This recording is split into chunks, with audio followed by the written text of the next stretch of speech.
Assalamualaikum warahmatullahi wabarakatuh. Perkenalkan, nama saya Arifianto, NIM 2018 008318. Visi dan misi saya. Visi saya yang adalah menjadi pribadi yang unggul, berkualitas dan berakhlak yang baik. Dan misi saya adalah memahami dan menerapkan setiap penyampaian dosen melalui mata kuliah yang diajarkan.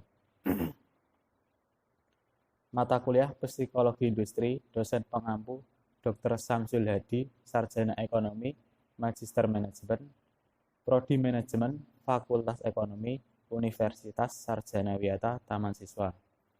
Baik, di sini saya akan menjelaskan materi terkait rekrutmen dan seleksi. Yang pertama adalah rekrutmen. Rekrutmen adalah proses penarikan sekelompok kandidat untuk mengisi posisi yang lowong dalam suatu organisasi ataupun perusahaan. Yang kedua adalah seleksi. Seleksi adalah proses pemilihan orang-orang yang memiliki kualifikasi-kualifikasi yang dibutuhkan untuk mengisi lowongan pekerjaan di suatu organisasi atau perusahaan. Kemudian sumber-sumber rekrutmen. Yang pertama, sumber rekrutmen internal. Terdapat dua metode yang dapat digunakan dalam internal rekrutmen, yaitu yang pertama metode tertutup yang meminta manajer untuk mengajukan karyawan yang akan dipromosi atau dirotasi. Dan yang kedua adalah metode terbuka yang mengumumkan jabatan yang lowongan lewat iklan internal perusahaan. Yang kedua adalah rekrutmen eksternal, adalah rekrutmen perusahaan yang berasal dari luar lingkungan perusahaan atau eksternal perusahaan. Semua perusahaan memerlukan pengrekrutan dari lingkungan eksternal apabila tidak ada karyawan dalam internal perusahaan yang cocok untuk mengisi posisi yang dibutuhkan.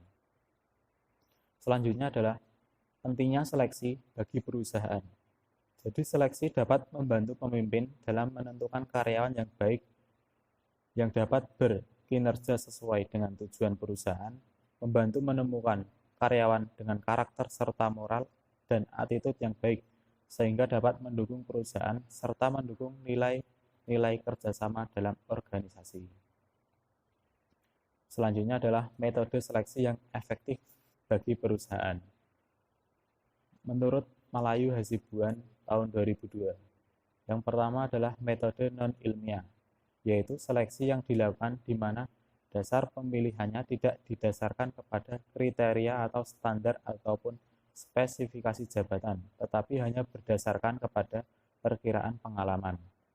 Metode ini merupakan metode seleksi yang berdasarkan tradisi lama atau metode lama, mempunyai kelemahan besar yaitu tidak mempunyai pegangan yang pasti akan tepat tidaknya seorang karyawan untuk memangku suatu jabatan. Yang kedua adalah metode ilmiah, adalah seleksi yang dalam pelaksanaannya berdasarkan pada spesifikasi jabatan dan kebutuhan nyata yang akan diisi serta pedoman kepada kriteria dan standar tertentu. Jadi seleksi metode ini merupakan pengembangan seleksi non-ilmiah.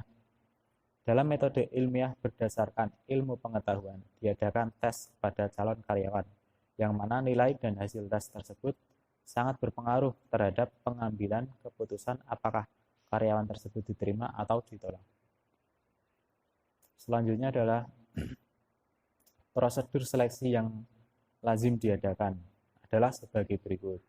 Yang pertama adalah seleksi surat lamaran yang masuk. Yang kedua, pemeriksaan formulir lamaran.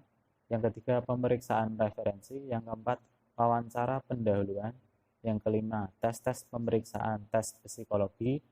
Yang keenam, persetujuan atasan langsung. Yang terakhir adalah memutuskan diterima atau ditolak. Nah, itu tadi adalah materi terkait rekrutmen dan seleksi. Mungkin cukup sekian penjelasan dari saya. Bila ada kurang dan lebihnya, saya mohon maaf. Wassalamualaikum warahmatullahi wabarakatuh. Salam dan bahagia.